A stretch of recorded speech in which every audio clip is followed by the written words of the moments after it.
Oh, in the sky, guys.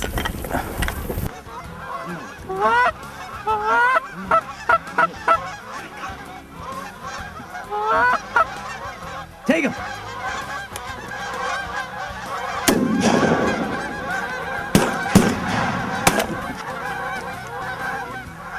All right.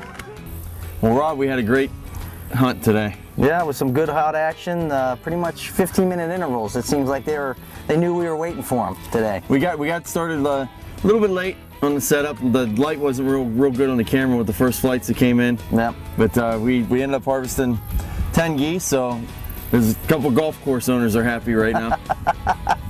Indeed they are. But we had a good day here. We had our good friends and guide here, Bob Melvin, Roger Pryor, and Johnny Fitch.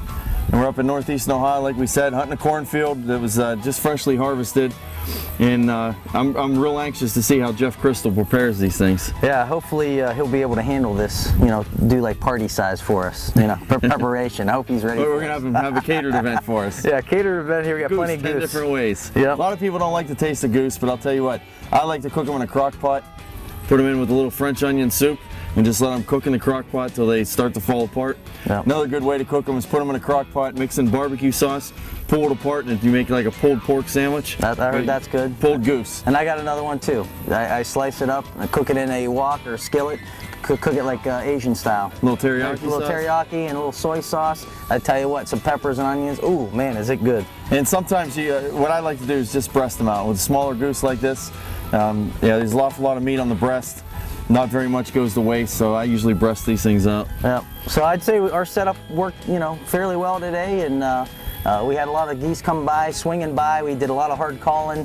I used the Old Double Cluck from Nightingale, and also the Foils honker call here, the High Plains honker. So. And I like the wood calls. I Yeah. still like the old Olds and the ones that are made out of some type of a wood. Right, but these are acrylic or plastic, and they really bellow out there, a nice honk. So it worked well, and it was a beautiful day out here, like you said, in the 70s. It's still early, Rob. It's opening day. I'm going for the trifecta. I say we go out and we try to harvest a squirrel, and we try to get some doves this evening too. That sounds like a plan. We can get these prepared for Jeff and get them cleaned up.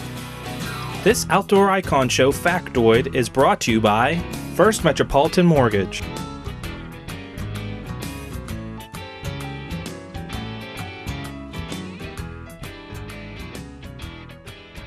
Stay tuned, the Outdoor Icon will be right back.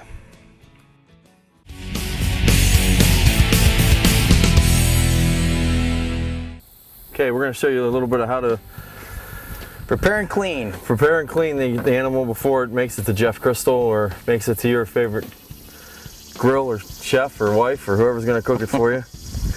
First thing you need to do is get the right equipment. Always use proper equipment. Get yourself a nice knife. Fillet knife will work good.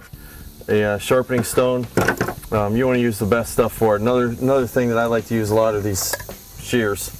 Real good if you got to clip wings, you got to clip tough parts of the meat. Game shears is a great investment. They're only a couple of bucks. just for the sheer versatility with that. Yeah. Find yourself a nice sanitary table to work off of. This little door will do. The door, a few It's dog cleaner than crates. most hunting camps I've seen. Yeah.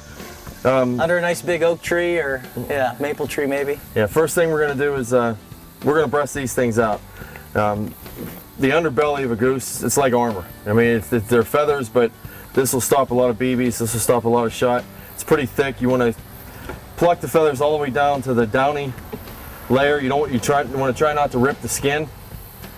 Get yourself a nice clean area that where you can feel where the breastbone is, feel where the keel is, and then over to where Rob is.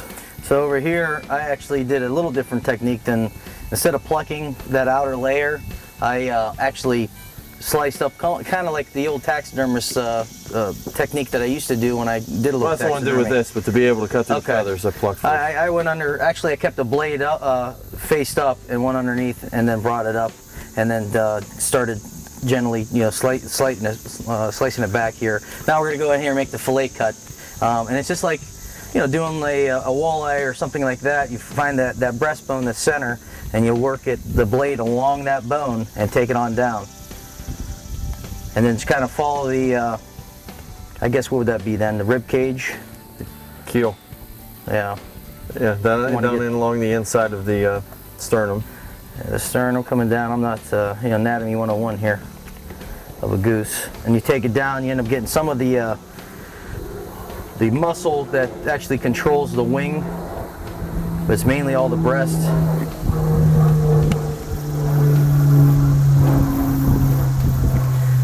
Obviously, there's a lot of feathers here to deal with. I'm going to try not to cut into the meat, and try not to cut through the skin. There you go. And a little shot there, just a little tidbit. Right there. You get a nice hunk of goose breast. Now it just needs cleaned up. Taking some of the feathers, interior feathers off of there, and you'll be ready to either slice this up, take it whole, or do like some of the techniques Denny talked about earlier, throw it in a crock pot or something like that. And it's like eating roast beef almost. I think we mentioned before. So nice. There's some real goodies similar right there. taste to roast beef. Now what we're going to do after this is done, we're going to soak in a little bit of salt water to draw the blood out. After we change the water 2 or 3 times and we see the water starts to become clear, we're going to put it in Ziploc bags. What I like to do is put a little bit of water in the bag, put 2 breasts in each bag. Yep. Good for 1 serving, maybe for 2 people. Or maybe one of the bags will have 4 breasts in it for a dinner for a couple of friends. And hurry up and get it in the freezer and quick freeze it. Yeah, by adding the water, Denny mentioned adding the water. What that acts as, you encased the meat with the water, so therefore it freezes, and it's like flash freezing the meat. Therefore, it stays a little more fresher, and you won't get any of that freezer burn that could happen when you have meat loosely packed in bags or aluminum foil or anything like that. So add a little water in there. It gives a little additional support there to last longer. So don't be afraid. If you don't know what you're doing, you can always take a goose like this to your local country butcher shop, and they'll dress them and clean them for you. A lot of them will even smoke them. It's another way to eat Canada goose. Good is smoked goose. So and there you have it. Hope you pick something up there.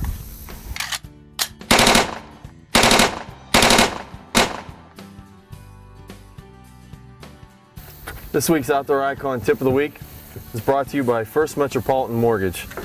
We're going to talk a little bit about waste with these animals and proper disposal of them. When you're done cleaning any animal, whether it's a deer carcass, whether it's a goose, whether it's the remains from a pheasant or a rabbit or a squirrel, you want to make sure you dispose of it properly.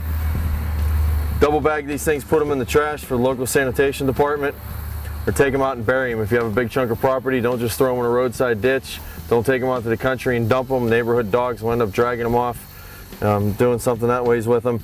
Some guys will take their carcasses if it's on their own property and start a little bait pile for coyotes if they're actually going to hunt over it. That's not a bad idea as long as you have permission and if it's on your own property.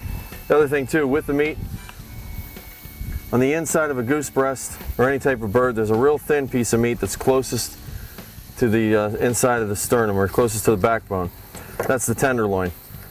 And here on the inside of a goose, what I like to do is take these things out, keep these all together. This is probably something we'll cook tonight. It'll be like chicken fingers. Spread them, cook them in cast iron skillet, maybe throw them on the grill, throw them on the George Foreman.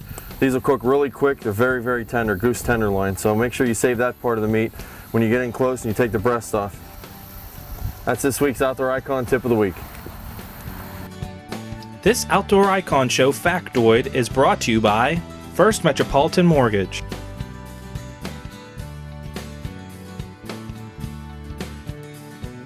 Stay tuned, the Outdoor Icon will be right back.